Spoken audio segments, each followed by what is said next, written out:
Starting 8 weeks ago, the rule is game. I'm the boss, yeah, I'll take fame. With my fantasy team, gonna rise to the top, no one can stop me. Gonna make 'em drop. Hello, everybody, and welcome to 38 Weeks to Go, your weekly podcast about fantasy football. Gameweek 16 is done. I don't know about you, but for me, it feels like Christmas came a little early and people are done. They've closed shop mentally and they're not here. It honestly just felt like people were just going through the motions. Even at FPL headquarters, it seems like they don't know what they're doing. You have Maddison tweeting for an assist, he gets it, then they remove it. And then you have Saliba being given a bonus point, they remove it. And it feels like they just don't know how their own bonus point system works. Last week, Haaland's bonus points got removed. What's going on?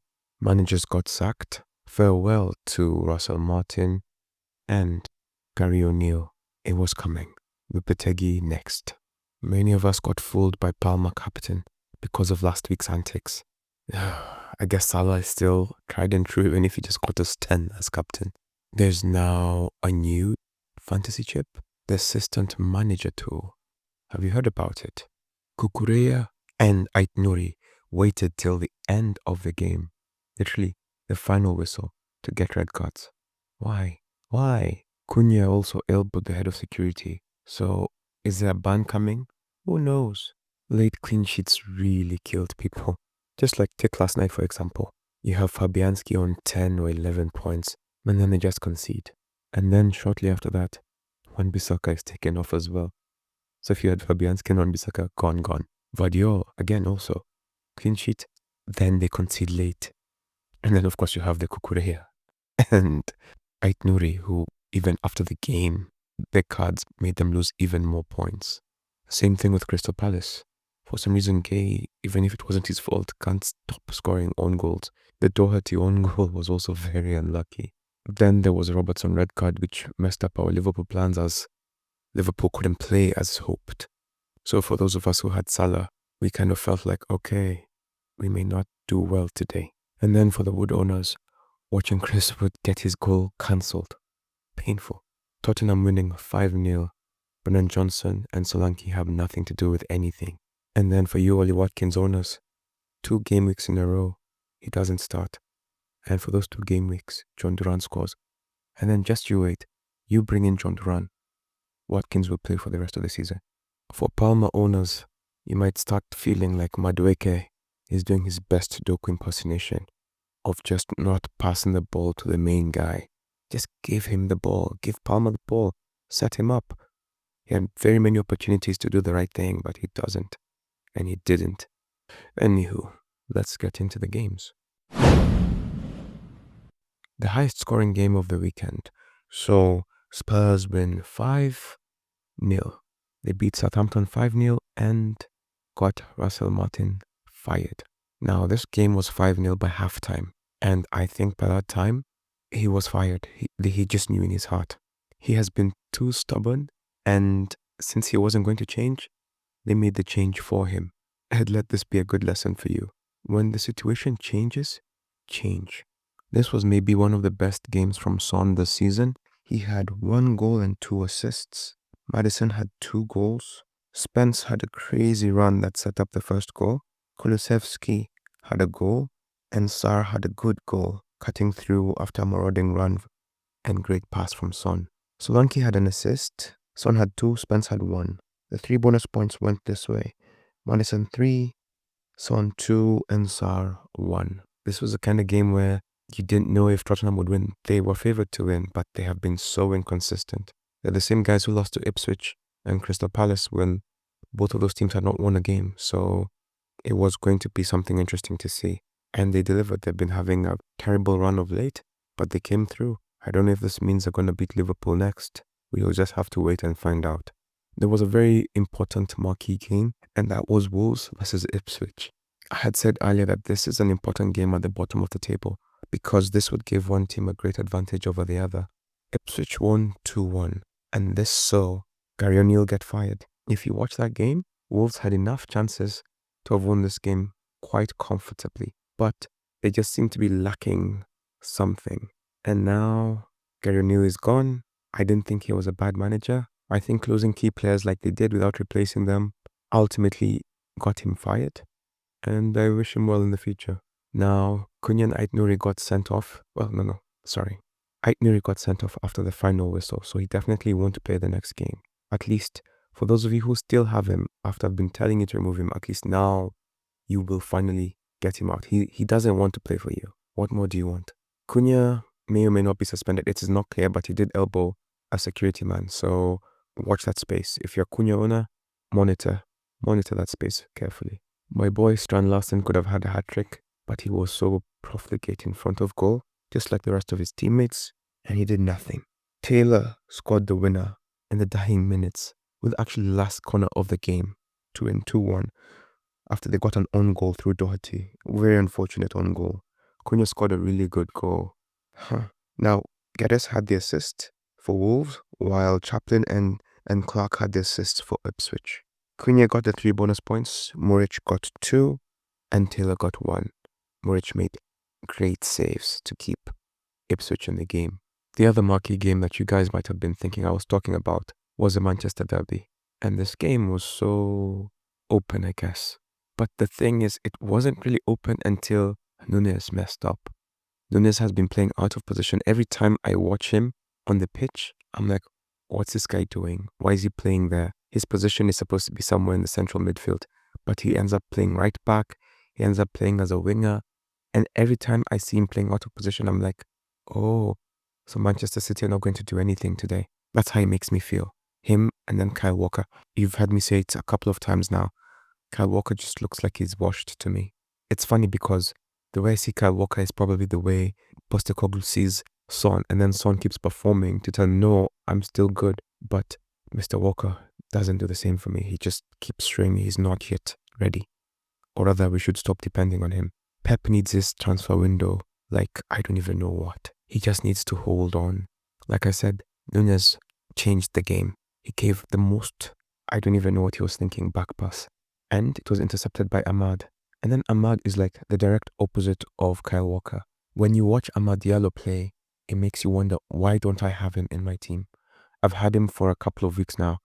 And for those of you who do not have him at 5.0, I don't know what to tell you. Right now, him and Enzo are the best budget midfielders.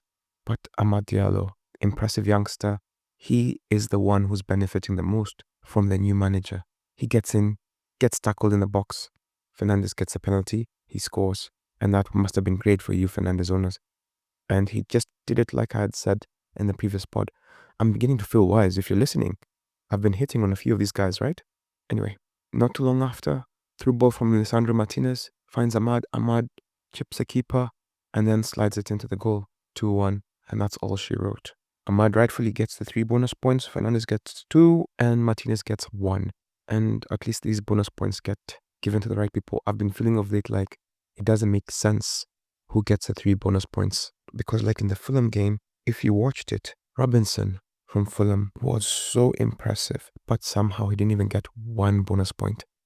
I don't get it. I would like to tell you that Liverpool 2, Fulham 2 is a disappointing match, but it really wasn't. Liverpool did well not to lose that game. Arsenal 0, Everton 0 probably is a better disappointing game in that they did not score and they did not win. They had chances, not clear ones, but they are a better team than Everton are, and Everton are the winners in this game. When you get 1 point against against Arsenal, and you're Everton, that's a win. I would say a team that would be slightly disappointed. It's hard to choose between Aston Villa or Brighton, but I'll go with Brighton because they're beaten by Crystal Palace. Nottingham Forest are a better team this season than Crystal Palace. Crystal Palace 3, Brighton 1. So this game saw a clean sheet wiped at the death when Gehi unfortunately scored an own goal. He didn't even know what was happening. The ball was just kicked against him and it entered. Chalobah had a goal. Sarr had 2 goals. Brighton threatened but didn't really look like they would score. I don't know.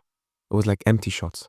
Sarr, Mitchell and Ketia were the assist providers. Sarr had 3 bonus points, Mitchell had 2, and Chalobah had 1.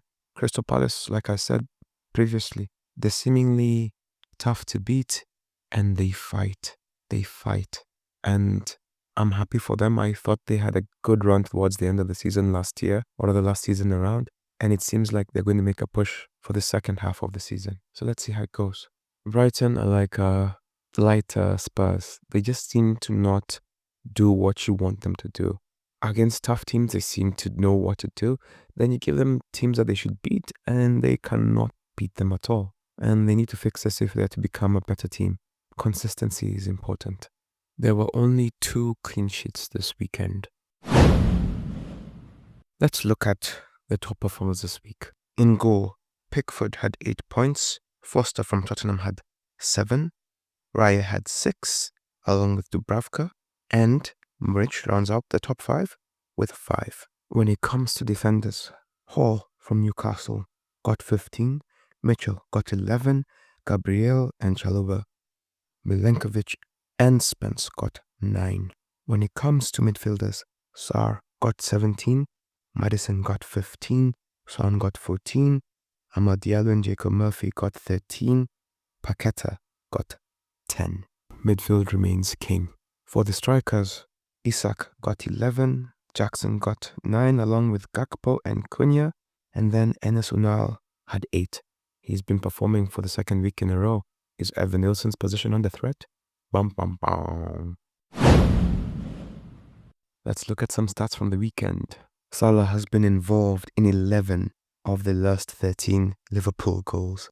Wolves have conceded 40 goals this season. Cunha is now Wolves' second highest ever goal scorer in the Premier League, with 22 goals. Wolves conceded their 20th goal from a set piece this season. This was the first time this season that Palace have scored 3 goals. Bournemouth have scored more goals in the 90th minute than any other side in the Premier League this season, with 6 of them, while they have also scored 8 goals from the substitutes this season, which is the most in the competition so far. And that's why I keep telling you, anyone can score in Bournemouth. Son has now given 68 Premier League assists, which is a joint most in Spurs history. He's now level with Darren Anderton, and if you remember him, that boy could pass. At 22 years old and 157 days, Amad Diallo is the second youngest player to score a 90th minute winner against the reigning Premier League champions. The last one to do that was Neil Mellor versus Arsenal in 2004. 22 years and 24 days. That was a good goal, if you remember. I guess I'm showing my age now. That goal was pure heartbreak. Bruno Fernandes has scored 21 of his 25 penalties for Manchester United in the Premier League. He's now the outright most by any player for the club in the competition, overtaking Wayne Rooney, who scored 20 of 28. Manchester City were leading until the 88th minute against Manchester United, but ended up losing 2-1. That is the latest into a game that a reigning champion has led in the Premier League and lost. Phil Foden's shot in the 21st minute was the first attempt in this match, the longest wait on record since 06-07 for a shot in the Premier League Manchester derby. Wolves have 9 points and 40 goals conceded. This is their worst tally after 16 games since 1983-84, when they had 7 points and 40 goals conceded. And then they suffered the first of 3 consecutive relegations. Is this a sign of things to come? Watch the space. Aston Villa have conceded 25 match-winning goals in the 90th minute or later in the Premier League.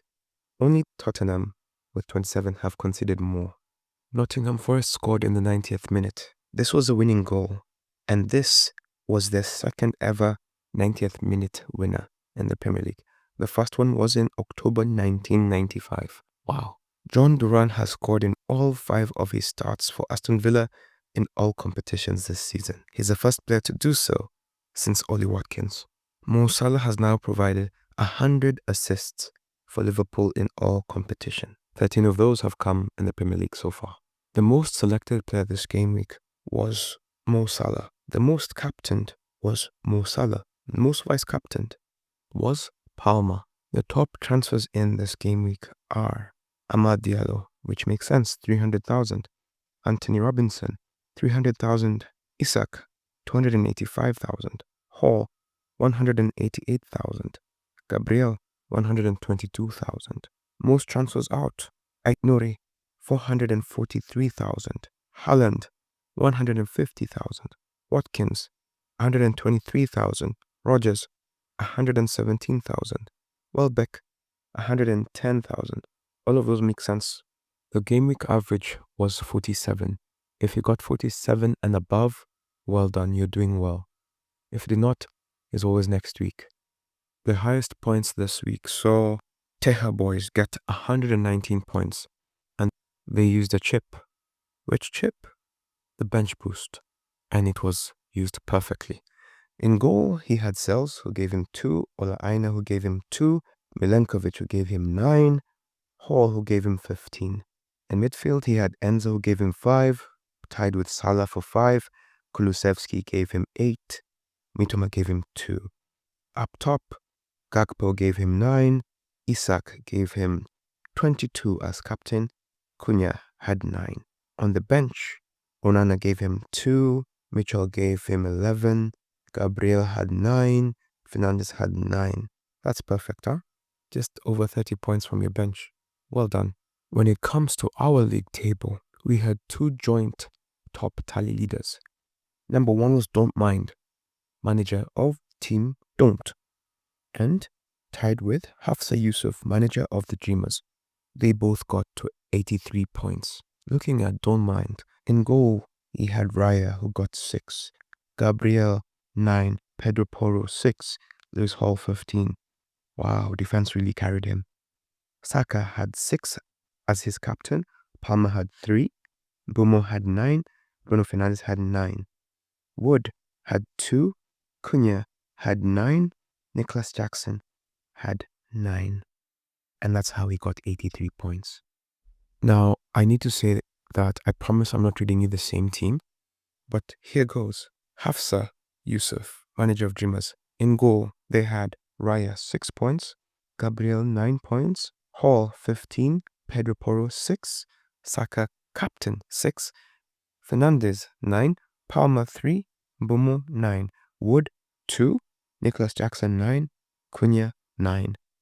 What are the odds that 2 managers had identical teams? Isn't that wild?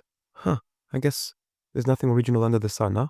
And here I was about to tell you guys about how there are many ways to skin a cat, but it seems no. There was only one way to get 83 points in our team this season, and it was to have identical teams. Who knew?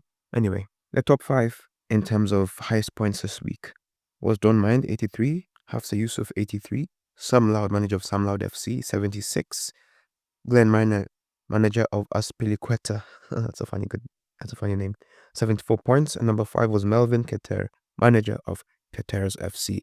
They got 73 points.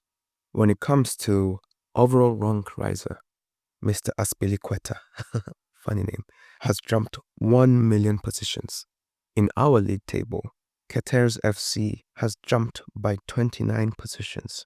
Well done to you, sir. When it comes to highest change in team value, DJ Not Nice of Not Nice FC has added 0.7 to his team value. Suraj Baigana's team is now valued at 105.3. Goodness, who does he have? Most transfers made this week were made by manager Noah Silot of FP Hill, and they made 8. They lost 28 points and gained 61 points. Not sure if it was worth it, but maybe they'll kick on from here. When it comes to best transfer decisions made, this week goes to Bruce Lee Abungana, manager of the Boost FC. They used their free hit and they got 62 points. And this was 31 more points than what they would have gotten had they kept their previous team. So there are changes to be made, sir. Well done to you. Number 2 was Khalid Mohammed, who got 24 points more than he would have gotten. Usif Umar got 19. Mark Maura got 18. And rounding up the top 5 was Mud Akil Hazmi, who got 16 points, more than they would have had they left their team unchanged. When it comes to streak of green arrows, Brian Murilla has been on the rise for the 8th consecutive week. Keep it up. The team with the most goal scorers this time round is Qatar's FC. They had 6 different goal scorers. When it comes to a bit of unluckiness, manager Dennis Gadiga had 32 points sitting on the bench. It's painful. He had Bumo 9 on the bench, Hall 15 on the bench, and Mikolenko 7 on the bench. Goodness, this is a person who could have used a bench boost. And in defense, he had Trent, who had 1, Digne, who had 2. So there were definitely players that could have been replaced. Melvin Keter, who already had 73 points, was second most. He had Ahmad, 13 points on the bench, Bruno Fernandes, 9 points on the bench, Bowen, 2 points on the bench, and Fabianski, 4. He left 28 points on the bench. Smachacham had 24 points on the bench. Melvin Asakania was tied with Afla Ghani, 23 points on the bench each. On the other end of the spectrum, where you have people who made transfers and lost, you have Victor Nyabola, who lost 13 points from changing his team, as in it performed 13 points less than had he just left it. Noah Silot, negative 12. Leon Motia, negative 7. Bode Blachowicz, negative 7. Clinton Oko, tied with Wilson Deng, negative 6. When it comes to a streak of red arrows, you have TK, manager of Sui, 13th red arrow in a row. That's a tricky sentence. Anyway, they were performing really well at the beginning of the season, but now they're just sinking and sinking. When it comes to decrease in overall rank, Clinton Oko, manager of Bazoo, fell 840,000 positions globally. In our league, M Culture FC, managed by Malvin Oele, dropped 29 places. There's always next week, bro. There's always next week. Professional. Okay. Looking at the team that got the worst points this week, it is Ayomide, manager of Ayo 2615. They got 18 points. They had Sells at the back, who got 2, Virgil van Dijk, who got 1, Digne, who got 2, Pinnock, who got 1, Brennan Johnson, who got 0, Palmer, who got 3, Luis Diaz, who got 1, Kunku, who got 1, Suchek, who got 2, Haaland was captain for 4, and Watkins for 1. This person hasn't made their team in a while, and this shows. Kojo Danso was number 2. They got 27, along with Anton Kola.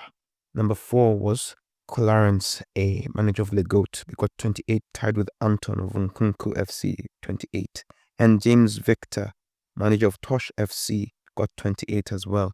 Wow, James Victor was at the top at some point.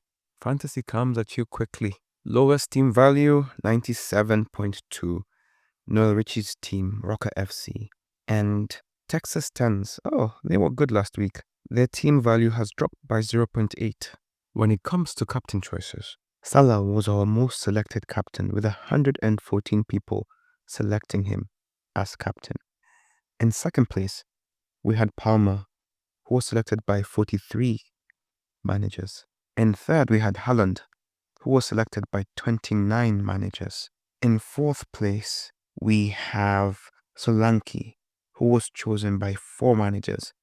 And then Isak, who was chosen by 3 managers. Well done, you 3. Then you have Havertz, who was chosen by 3 managers. Then you have Cunha, who was chosen by 2 managers. Well done. Nicholas Jackson, chosen by 2 managers. Well done. 2 people chose Wissa as captain. Wissa hasn't scored away from home this season. Like nothing. So that wasn't a good decision. Strand Larson, one manager. Wood, 1 manager. The manager for Hoyland has still kept Hoyland. The guy for KDB has still kept KDB. Semenyo 1, Odegaard 1. And those were our most popular captain choices this game week. As we look towards the next game week, I would like to let you know that in the midweek, there will be cup games. The Community Cup, Worthington Cup. What is this thing called again? I don't know. But it will be happening, and these are the quarterfinals. So if your team is participating, and by your team I mean Arsenal, Crystal Palace, Newcastle, Brentford, Southampton, Liverpool, Man United and Tottenham, they will be affected. Well, should anything bad happen to their players. Okay, now that that's out of the way, the game week will begin on Saturday, so don't worry about weird fixtures. It will kick off with Aston Villa versus Manchester City. Both teams lost on the weekend. Both teams are not in great form. They have crumbled. Both teams can't seem to figure things out, and which means, just like the Manchester Derby, this will be an open game. If you tell me Jean Duran is going to have a hat-trick, I will believe you. If you tell me that it'll be Man City who win, I can believe you as well. There's really no way to predict this game based on form because both teams can't lose. At this point, I'm still surprised that Haaland is the Premier League's top scorer. He has been underperforming. He's being kept humble, right? I guess if you look at their head-to-head, the one thing that you can say is that in their last 1, 2, 3, 4, 5 games, there's only been one clean sheet. So it's likely that both teams will score. To that end, I would say John Duran, McGinn, and Morgan Rogers are the best bets for Aston Villa. And on the other end, goodness, Vardiol, Haaland, and Silva. Brentford play Nottingham Forest next. This will see Brentford play at home, and which means Wissa is likely to score. Bumo has a chance, and then you can pick your Nathaniel Collins or Damsgaard or Shada. For Forest, you really have Wood, Gibbs-White, and your choice of defender. And at this point, it has to be Milenkovic. Brentford have been impressive at home and horrible away. They're at home, so it means that they will raise their morale to do something in this game. In their last 5 games, Brentford has won their 2 at home and drawn the other 3 games. So it looks like either way it's going to be a tightly contested game. Last time out, Forest were impressive as they beat Aston Villa, whilst Brentford weren't unimpressive as they lost to Chelsea. It was better than I thought it would be. Ipswich take on Newcastle. Both teams are coming off victories. Ipswich got Gary O'Neill fired, while Newcastle just did the business and gave Rude a 4-0 hammering at home. Ipswich still haven't won at home, and they'll be looking to try beat Newcastle at home. Ipswich play competitively and they're always challenging. Unlike Southampton, they always make the games difficult, even though they don't get much from it. Delap, Hutchinson are still the favorites if you choose 2 players from there. And maybe the goalkeeper, if you want a goalkeeper that will be tested. On the Newcastle end, Pope is injured and the keeper is now 4.2, Dubravka. So if you're looking for another keeper, he might have something there. Then you have Isak, and Murphy has been good of late. So if you want a differential, he might be at his 4.9. And then maybe Gordon or Guimaraes. Ipswich haven't kept a clean sheet in 12 matches, so they definitely can be gotten at. It almost feels like easy pickings for Isak. But these are the games that fool you. West Ham versus Brighton. Brighton's form has been improving of late, and they have reason to be positive. They were almost winning the game, but they drew it at the end. Brighton are inconsistent. This is a kind of game they can lose, and mainly because West Ham are bad. They seem to be able to beat good teams, but they don't know what to do against bad teams. It's like they don't know how to game plan for bad teams. If West Ham are to get something from this game, I would still say Bowen, Paqueta, and Souček are the best bets in the midfield. And at the back, you could gamble with Wan-Bissaka, Emerson, and Fabianski. For Brighton, I saw that Welbeck was the most removed player. And since João Pedro came back, he hasn't been performing. So I would say if you have to choose one, go for him. And by him, I mean João Pedro. But if you want to be even more sneaky, go for Evan Ferguson. Brighton have won 2 of their last 3 games at home against West Ham. This game is away though, so that doesn't matter. But they've also won 1 of 2 games away. So in short, they are the slightly favored team, and it should be interesting. I'm struggling to recommend Brighton players because I just don't know how to do it for them this time around. But if I had to, I'd say, like I said, João Pedro or better yet, Ferguson. And then I guess still Mitoma. Yeah, that's about it. I don't have a recommendation from them. I'm not trusting their form. Crystal Palace versus Arsenal. Now, if Gehi doesn't score an own goal, that would be great. Moving on from there, you have Mateta, Sarr, and Eze in the midfield. That's it. Those are the 3 I'd recommend. If somehow you want to get the defenders, get Chalobah.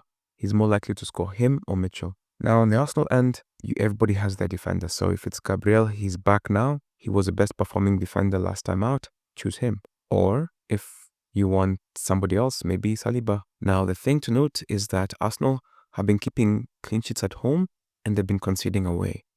So I wouldn't double up on defense if I was you. And I would say look at Saka as well, of course. And moving up ahead, you have Havertz. Yeah. The head-to-head has Arsenal winning heavily at home and sort of scraping by at Crystal Palace. So they are going to Crystal Palace. So let me read you the results. Arsenal 5-0 at home. Arsenal 1-0 away from home. Arsenal 4-1 at home. Arsenal 2-0 away from home. Crystal Palace 3-0 at home. So it's going to be a tight game away from home for Arsenal. So maybe 2-1, 3-1 type of thing. But they're definitely favorites. Crystal Palace have been good, and their form will encourage them to be tough in this game. Crystal Palace haven't lost in 5 games, and they'll be looking to make this a 6th one. Having said that, Arsenal haven't lost to Crystal Palace in their last 5 meetings, so there's that as well. So which side will come out on top? Let's wait and find out. Chelsea will be taking on Everton. Both teams performed well in the last games. Chelsea overcoming Brentford's challenge to win 2-1, while Everton managed not to concede against Arsenal and draw 0-0. They will be looking for a similar performance. They're not favored to win this game, barring some red card or something like that. They should be looking to execute the same game plan that saw them not concede. Everton's strength is their defense. They have a tough set of fixtures and they've gotten through one. Now Chelsea's the next challenge. Second in the table, they'll be looking to do well. Their recent head-to-head is such an interesting story. Just listen to this. Chelsea 6, Everton 0. Everton 2, Chelsea 0. Chelsea 2, Everton 2. Chelsea 1, Everton 0. Everton 1, Chelsea 0. Talk about a mixed bag. However, I think given Chelsea's form, they're the better team, and I think they should score at least 2 goals. I hope Madueke can pass the ball to anybody, and to that end, I still think Nicholas Jackson, if he's available, will be a good recommendation. Him, Palmer, and Sancho. But if you're a Madueke guy, you know Madueke is going to take all the glory for himself, so he will maybe happen to have an assist off a shot. I hope by now you've learned that you can't really depend on Chelsea's defense. And Kukurea just got suspended, so that's that. So just stay away from them. Don't give yourself unnecessary heartbreak. On the Everton end, you just really have to bank on their defense, and it's just really Pickford and your favorite. If it's Mikalenko, it's Mikalenko. If it's Branthwaite or Ashley Young, although I think Ashley Young would be destroyed. But apart from that, maybe if you have to go forward, maybe Ndiaye. I really don't have any faith in Everton going forward. Yeah, let me just leave it at that. I need to remind you that Everton have scored 4 goals in their last 5 games. And remember, those 4 goals came against Wolves. Chelsea, on the other hand, have scored 17 goals in the last 5 games. And they're ranked best away team in the Premier League this season. And they're away, so just go to Chelsea. Fulham, Southampton. Southampton have just lost their boss. So it means they have the manager bounce card in their pocket, which they may use. It's not clear who the successor is for ermm, Russell Martin, but we shall wait and see. This would be a good game to have a Fulham defender. Robinson has been the most popular one. Keep him or bring him in. And then moving forward, this is where you have your Iwobis, your Emil Smith-Rowe, your Raul Jimenez, your Muniz. I don't even know how to decide between those guys. I'll leave it up to you. Choose the one that fits your budget. If you're a Southampton player, this is when a guy like Brereton Diaz might come back from nowhere, because the new manager will try new players and try to get new results. Dibbling, Archer, Armstrong. Leicester versus Wolves. Leicester have a great opportunity here to destroy Wolves, especially now that Cunha may not play and Aït-Nouri won't be there. Although Aït-Nouri not being there is a positive because he's not a great defender. To that end, I think Vardy, Buonanotte will be good performers. But if they keep Danny Ward in the goal, Danny Ward got them relegated. He was a replacement for Kasper Schmeichel and he got them relegated. I solely and strongly believe that. If Danny Ward is in goal, they're in trouble. It's just like I was telling you guys earlier, that if Fast continues to play, Leicester will continue to concede. And Rude hasn't played Fast much. So just watch that space. If that keeper is starting, they're going to concede. Newcastle were leading 1-0 before Hermansen got injured or had to be substituted. I hope it's nothing serious and I hope he'll be back. When he came on, they conceded 3 goals. That's not coincidence to me. He is the opposite of what a shot stopper is. He is a shot letter. So don't get Leicester defenders. If you're getting Wolves players, I guess it's Strand Larsen now, Bellegarde, and the Korean guy. Manchester United are taking on Bournemouth. Man United were impressive last time out, beating Manchester City. I would like to say it's difficult, but they just joined a long list of people who have beaten Manchester City, so it's not that impressive. Bournemouth is a much truer test because Bournemouth are a better side than Manchester City are right now, especially over the last 8 games, because both teams have beaten Manchester City, so that doesn't mean anything. Now, the first player to take from the Manchester United team is Amad Diallo. He's the kind of player who, when you watch, your eyes tell you that he's the best player on the pitch. Before the Manchester United game, I told my brother, listen, I know you don't have him in your team, but if you watch him and you don't want him in your team, I'll give you money. And he watched him and he was like, okay, you are right. And he put him in his team. Amad Diallo is just good. You just watch him and whatever Amorim has told him to do, it is effective and it is working out well.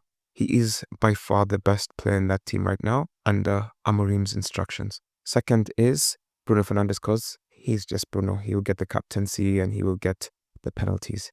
And then third, it depends on how you're looking at it.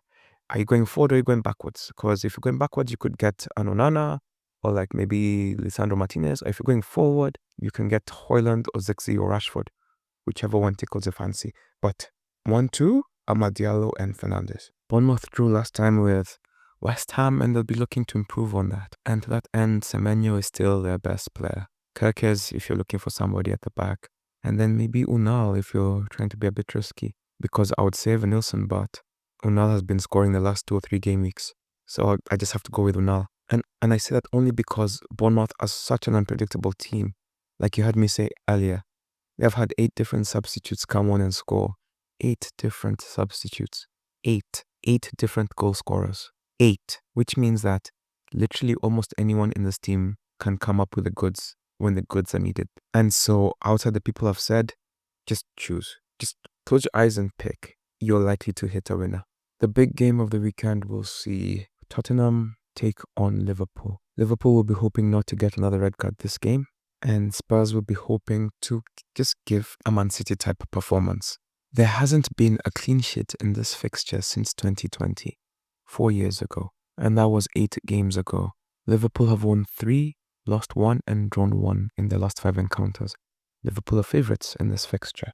I think there will be goals and I don't believe you should get into this game for their defenders. Which is coincidentally what I have done because I'm a dummy. Don't be a dummy like me. If Spurs are going to get anything from this game, it's seeming like it will have to be through Son, Kulusevski and Maddison. And those are the first 3 I'll recommend. If you want to get into them after that, maybe Brennan Johnson and Solanke. But after those 3, on the Liverpool end, it's quite clear. It's Salah, Gakpo and Jota. Whatever the result, there will be goals involved. When it comes to captain choices, let's see. Starting with Villa City game, I guess if you still want to insist on Haaland, you can. But John Duran in that fixture is a better chance than Haaland. Brentford versus Nottingham Forest would be a good captain choice. For Brentford, you could go with Wissa or Mbomo. And if you're really risky, Schade. Ipswich versus Newcastle. The best captain choice in that game is Isak. West Ham versus Brighton. Oof, that's a tough one. I wouldn't choose a captain from this game. Crystal Palace versus Arsenal. I wouldn't blame anybody for going with Saka or even Sarr.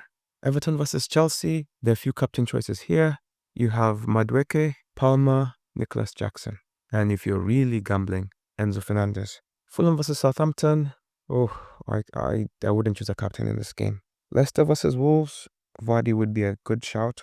Bournemouth versus Man U. Maybe Ahmad or Fernandes. Spurs versus Liverpool. You got Son, you got Salah, you got Jota, you got Maddison, you got Diaz, you got Kulusevski. It's just a matter of risk, your risk appetite. And that's where I would stay with the captain choices. Looking at the FPL FDR, Arsenal take on Crystal Palace, Ipswich, Brentford, Brighton and Spurs. I think this is a kind of run of fixtures that could help them build. They have been a bit iffy of late, getting random draws here and there. They could win these next few games and put them in great standing. Aston Villa have Man City, Newcastle, Brighton, Leicester, Everton. These are difficult games at a difficult time for Villa. I'm beginning to think that it's going to be Europe that is going to be helping Aston Villa stay competitive, or rather to keep Emery in the job because he's not doing well. They'll do well to get 6 points, well, 9 points Well, if they get 6 from the next 5 fixtures, that'll be good. Bournemouth have Man United, Crystal Palace, Fulham, Everton, and Chelsea. Honestly, this is a good time to get into Bournemouth. It's just a matter of picking the right Bournemouth players. And as you've heard me say before, it's just a matter of who. There's no clear-cut guy. Just find your guy. Because even in the last thing, I even forgot to talk about Clivert, Tavernier. Goodness. Evan Nilsson. Anyway, looking at Brentford. The thing about Brentford is just a matter of who do they have at home. And over the next 5 fixtures, they have Forest, Brighton, Arsenal, Southampton, Manchester City. And of those teams, they have Forest, Arsenal, and Man City at home. It's not going to be easy. It's not going to be easy for them. Brighton have West Ham, Brentford, Villa, Arsenal, and Ipswich.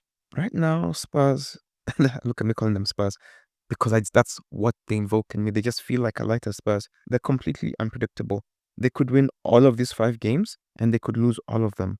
They're good enough to beat all of these teams, but honestly, only Arsenal is a difficult game here for them. But that's not how it will go. Chelsea have Everton, Fulham, Ipswich, Crystal Palace, and Bournemouth. Great fixtures for them. This is a great run. If you can figure out who will perform, you have the right players. If you can figure out those players, you can get some really good points here. Crystal Palace have Arsenal, Bournemouth, Southampton, Chelsea, Leicester. Outside Arsenal and Chelsea, I believe Crystal Palace could get 9 points. So if you can figure out who will give you those points, you will get something from here. Everton have Chelsea, and then they have Manchester City, and then they have Forest, and then they have Bournemouth and Aston Villa. I don't think they're favored in any of these fixtures, but Everton just never say die. They don't know how to give up, and just that attitude is what will, I don't know. Honestly, if they get just 3 points from these next 5 games, that will be great for them. Fulham have Southampton, Chelsea, Bournemouth, Ipswich, and West Ham. Outside Chelsea, I can understand why people would want to get into Fulham over the next 5 fixtures. All those games are completely winnable. Ipswich have Newcastle, Arsenal, Chelsea, Fulham, Brighton. Goodness, those are difficult games. I wouldn't get into Ipswich for these fixtures. Leicester have Wolves, Liverpool, Man City, Villa, Crystal Palace. Like I said last week, Leicester would do great to get even 6 points from these next 5 fixtures. They've already been hammered by Newcastle. After Wolves, they really have to beat Wolves. Maybe draw with Aston Villa, and maybe draw or win with Crystal Palace. I don't know how they'll get something against Liverpool or Man City. Liverpool have Spurs, Leicester, West Ham, Man United, Forest. Ooh, after the Spurs game, I wouldn't mind getting 3 players from this Liverpool team. Those are good fixtures. Man City have Villa, Everton, Leicester, West Ham, and Brentford. If you're a Man City fan, this is when you take a sigh of relief. In theory, these are games that can help build you back. But honestly, they need January and they need the transfer window. I hope people are coming like January 1. Otherwise, these games will just be as difficult as the other ones have been. But these are kind of fixtures than the previous 5. Manchester United have Bournemouth, Wolves, Newcastle, Liverpool, and Southampton. These are tricksy. Well, Newcastle and Liverpool will be difficult games. The rest, they should win. Well, apart from Bournemouth. Bournemouth is a tricky game. It's a mixed bag, and they aren't where they're supposed to be yet. But if you're a Manchester United fan, you're encouraged. Newcastle have Ipswich, Aston Villa, Man United, Spurs, and Wolves. These are all interesting fixtures. They could completely beat everybody here, but also disappoint everybody and get draws or unexpected losses. Newcastle are just unpredictable for me right now. And these are not unreasonable fixtures for them. They're all winnable games. Do with that information what you will. Forest have Brentford, Spurs, Everton, Wolves, and Liverpool. Brentford are in good form. They're a team that are having a special season right now. And ordinarily, I would say that these are tricky fixtures, but I'll just trust what I'm watching right now. I can see them beating Brentford. I could see them getting a result against Tottenham. I could see them getting a result against Everton, getting a result against Wolves. And they beat Liverpool already, so they could complete the double. It's unlikely, but it's not improbable. So if you believe that to be true, then get in there.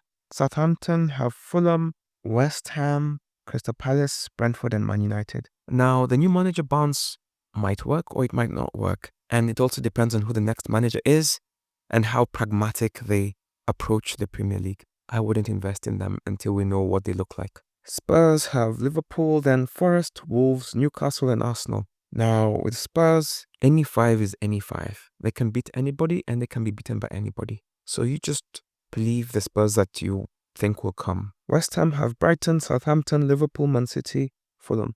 And like I said before, they just need to get results until the Liverpool-Man City game. If they can get results from Brighton and Southampton, he will be forgiven for Liverpool and Man City. That's all he needs to do. He just needs to hang in there. Gary O'Neill is out, and Wolves have Leicester, Man U, Spurs, Forest, and Newcastle. The next manager is already a Portuguese guy, and he just needs to set up at the back. He just needs to sort out his defense and hope that they give him a defender or two in January. And with that, this fixture list will get us close to Christmas. Have a great week. I hope the year is ending well. Bye.